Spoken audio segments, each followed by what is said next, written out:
Hey guys, welcome back to the tutorial, and in this video I'm going to share with you a secret command that allows you to open computer management on your Windows 10 or your Windows 11 computer. So all you have to do is simply press the Windows key on your keyboard or your taskbar and type in run.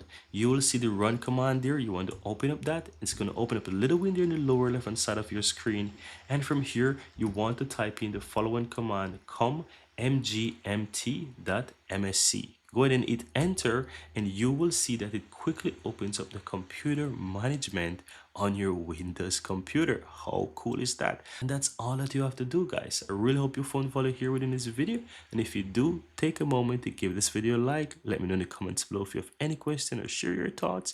And of course, if you want to see more videos just like this one, feel free to hit that subscribe button because more videos will be coming out real soon. Also, check out the playlist at the end of this video where you can see more videos just like this one. Thank you guys for watching, and see you next time.